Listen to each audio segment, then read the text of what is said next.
Okay, so basically I was saying that the topic of my speech is forced coca crop eradication, voluntary crop substitution and the rise of violence and cocaine production in post-peace accord Colombia. Okay, so I'm going to get my speech underway. So, ladies and gentlemen, if Colombia ever had a chance to choke off its cocaine industry, the year 2006 to 2007 should have been it. That's because a US-backed government, or the US-backed former government of Juan Manuel Santos, actually ended a 5-decade civil war with the FARC. For those of you who don't know who the FARC are, they're the Revolutionary Armed Forces of Colombia.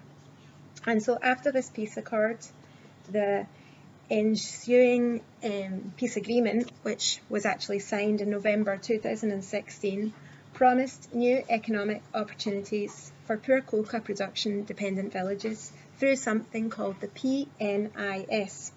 Now, the PNIS is the Colombian government's so-called Comprehensive Programme for Illicit Crop Substitution. So the PNIS, as it is known, is aimed at replacing coca crops with any one of a series of select, profitable, legal crops. The crop substitution strategy set out in Santos's peace accord was part of a broader project to bring stability and better living standards to swathes of countryside, once controlled by the FARC, which, by the way, the FARC has now become an official and legitimised political party. Make of that what you will. Nevertheless, bureaucracy moves slowly, and many Colombian ex-coca farmers have yet to see the new seeds or the money, for that matter, promised by the government to help with the switch. Meanwhile, although the government states that it reserves forced eradication for industrial-scale plantations controlled by large drug gangs and cartels, and only uses it against to deal with farmers who refuse to participate in crop substitution, the general perception, ladies and gentlemen, is nonetheless that the government is pursuing the other part of its anti-coca strategy, that of forced eradication, with far more vigour. And to what end, we might ask? Given that, judging by the figures, things are clearly not going to plan. Coca cultivation surged in anticipation of the peace deal from 96,000 hectares to 146,000, according to the UN. According to the UN also, last year it expanded to 361,000 acres, so to an area approximately the size of Los Angeles. So, just to put that into context, that's actually an expansion that takes the figure to triple that of the 2013 total, and to a figure that is made up of the most acres ever since the US actually launched their multi-billion-dollar Plan Colombia program to combat drugs and terrorism. Said boom was partly due to the 2015 elimination of aerial spraying with glyphosate, a herbicide that killed coca plants. But it actually, as well as killing the coca plants, it also raised health concerns. Nevertheless, it seems that this prognosis is set to continue, this trend of this rise in the actual cultivation of coca in spite of the US and Colombian efforts to stop it. This can actually be seen very blatantly by the fact that the US Drug Enforcement Administration is actually forecasting that there will be increased coca cultivation and bigger shipments for this coming year, so 2020. At the same time, voluntary substitution is, for its part, progressing painfully slowly. That is partly because the government has not complemented it with any sort of programme to build roads in the necessary amount of time, nor has it put in place any services or provision of services in coca growing areas. But it is also, ladies and gentlemen, down to the fact that armed groups target small-scale growers of coca who want to switch crops. Last month in Caquetá, a southern department of Colombia, ex-FARC members forced 6 UN Office on Drugs and Crime, that's UNODC, officials out of their cars at gunpoint and they made off basically with their GPS devices and their mobile phones. So the UN agency, the UNODC, says that the assault was actually an attempt to stop crop substitution. While skeptics of the 2006 peace deal cheer on forced eradication, pro-deal politicians actually back crop substitution.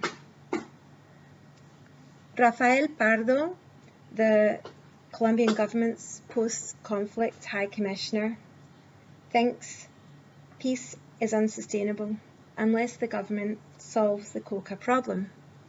Not because the FARC will return to war, but actually because coca crops will always feed a market that is accompanied by violence. Small-scale coca farmers caught between the security forces and the drugs gangs are amongst the most vulnerable to this sort of violence, and this is again evidenced by the fact that since the implementation of the peace deal, criminal enterprises have been actually expanding their drug operations by rushing in to fill that void, that power vacuum left in the villages that were once controlled by the FARC. So it seems, therefore, that the FARC may well have demobilised, but there is still no shortage of armed groups ready to step in and take over the coca production where they left off. In fact, mafias routinely issue death threats to coca farmers, warning them not to accept alternative development assistance. Many, including Bo Mathiasen, who is the head of Colombia operations at the United Nations Office on Drugs and Crime, believe that the security problem is behind the drug problem, as it is practically impossible to think you can bring about sustainable change in an area where organised crime controls farmers. Nowhere has this reality played out more intensely than in Tumaco. Now, Tumaco is situated on the Pacific coast near the border with Ecuador. The municipality is an ideal territory for cultivating and trafficking drugs, and it has 23,000 hectares of coca fields. Now that, ladies and gentlemen, is more than any other municipality in the entire country. The thick jungle, lack of roads, the ocean inlets and the mangroves make this region difficult for authorities to patrol. They should really be patrolling it for arrivals of the chemicals used to process coca or for departures of cocaine shipments headed to the north of the country or to the north of the continent out of the river and sea access routes. The municipality is said to be 70% dependent on illegal drugs activities. So basically, in other words, on the farming, manufacturing, transportation, and of course the export of cocaine. In other words, the region is completely narcoticised. 10 drugs trafficking organisations are active in Tumaco, according to a recent study by Colombia's Attorney General. In addition to the National Liberation Army, or the ELN as they are known, a leftist rebel group, the Mexican Zetas and the Sinaloa cartels are also present, as they send envoys to Tumaco to organise the supply chain from the source. It is a well-known fact that violence and poverty almost always go hand in hand. And apart from being dangerous, Tumaco is also desperately poor. Most residents of the township don't even have sewage or drinking water systems. To make matters worse, an ongoing plague has actually killed vast expanses of African palm. Now, African palm was the only legitimate income, apart from coca that is, for many farmers. And the small fishing industry based here is still reeling from an oil spill that occurred when the FARC guerrillas bombed a pipeline, dumping 10,000 barrels of crude oil into the Nulpe River. Coca farming has long been the most reliable way to earn a living in Tumaco and the whole Nariño region, in fact.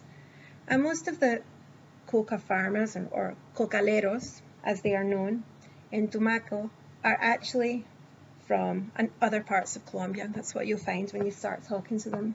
Basically, these people started arriving about a decade ago, more or less, when the FARC evicted black and indigenous groups from land that had been deeded to them. They'd been given the title deed to that land under a 1993 law that was aimed at reducing social inequalities. Now, the rebels offered these new colonists easy credit, security, and the chance to make more money than they ever dreamed possible. Coca was a way out of poverty for pretty much all of these small-scale farmers, as well as the only means they had to feed their families and to pay to give their children an education and send them to school. So under recent pressure from voters, and perhaps also the United States, the Colombian security forces have been uprooting fields that were supposed to have been set aside for the voluntary crop substitution.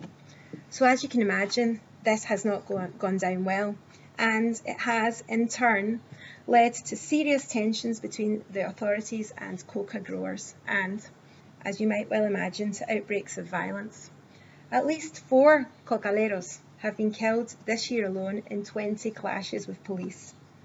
In April, farmers just outside Tumaco overpowered 50 police, held 12 of them hostage for a day, and seized some weapons. UN mediators negotiated a peaceful ending to the standoff. Nevertheless, this incident helped set the stage for the killings last month in the town of Tandil. The realisation that the government wasn't going to give them anything, and that the police were continuing nonetheless with the eradication of their crops, led to a build-up in frustration amongst local farmers, who say that they had not threatened the police at all when the officers began firing at them. The police claimed that they started shooting only after they themselves had been fired upon with cylinder bombs, which, by the way, resemble huge mortar shells. Nevertheless, they suffered no casualties, and they were also not able to show or offer any evidence of bomb craters around where they were allegedly fired upon. Police helicopters then went on to take an hour to get to the jungle clearing where the incident took place and to tend to the wounded farmers, 9 of whom died. Since the killings, tensions have remained very high. No one from the government has even visited the community to apologise to the families of those killed or to discuss compensation. Now this has left the widows and the young children of the farmers killed unsure how they will even manage to survive. To make matters worse, 8 days after the shootings, a coca farmer and prominent Tumaco community leader who advocated for voluntary coca eradication was assassinated. Many farmers suspect that mafias opposed to the government's alternative crops plan ordered the killing as a warning to others in the surrounding area.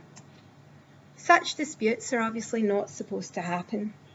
The PNIS initiative is Colombia's first large-scale attempt to deal with coca cultivation and the coca cultivation as a development problem rather than a crime, i.e. recognising the fact that coca farmers grow coca not because they want to be outlaws or to engage in criminal activity, but as a means of subsistence, given that they have no other alternative means of subsistence or no other alternative crops to grow. Coca farmers in areas formerly held by the rebels were supposed to receive, under this programme, the PNIS, seeds for alternative crops such as cocoa, i.e. the ingredient for hot chocolate, And they were also supposed to receive expert advice on planting these crops and compensation of a sum of money which would be equivalent to around $400 a month for 2 years of coca-free farming, followed by another single payment of up to $3,000 to help sustain the new crop or business. Now, nearly 30,000 families are benefiting from the PNIS. However, this is just a quarter of the families that have signed collective agreements, which is, by the way, the first step that you have to go down towards qualifying for this help, because the process is slow by design. The UNODC then has to verify the acreage covered by the collective agreements and make sure it's accurate before the PNIS can sign them off one by one. So you can just imagine. Farmers' mistrust of a Colombian state, which was totally absent in coca growing areas until really recently, and also their mistrust of the role given to the FARC by the peace agreement in terms of coordinating crop substitution. The FARC helped the government coordinate the crop substitution programme. So this fact also slows things down. What is more, a decline in the price of oil and coal exports has left the government with a budgetary shortfall and has left it struggling to meet its commitments to the farmers. So, ladies and gentlemen, it seems that it will all be up to the new president, Ivan Duque, and the Colombian Congress to determine the balance that has to be struck between helping coca farmers and uprooting crops. As while there are calls for resuming aerial spraying, no one at all in the new president's mainly right of centre government has voiced much support for crop substitution. Thank you very much.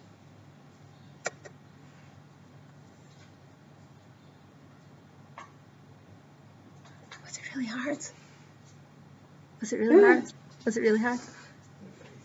It wasn't easy to speak. Oh, no, it wasn't easy. Was it the hardest? It wasn't the hardest, but it wasn't easy. Okay. But it's good that they had a lot of really nice English. Yeah. They had like really nice phrases and stuff. Okay. But phrases I tried to speak slowly. Yeah, no, the speed speed was ones, good. I think it Yeah. Speed ones, I think it was good. Okay. I mean, nobody's falling down No one's yet. crying, no Yeah. one's crying. Yeah. So I think it's good to have pauses. Really. But I shouldn't make the other two that hard then. I should make them shorter or just not as dense. Yeah, it's funny. I think it's just the level of English I thought was very hard, but that's a good thing because Yeah, like when we said like water shell, I was like, yeah. But I put that on the list. oh, did you? Yeah. But I think it's good because you do like it's different for us because we're English native speakers, but they will get English like a David Cameron that comes out with these speeches, maybe not as much, but you know that has a really high register. Yeah, it's good practice. Oh, I'm still recording. Oops. I hope we cut that out. Yeah, just as well.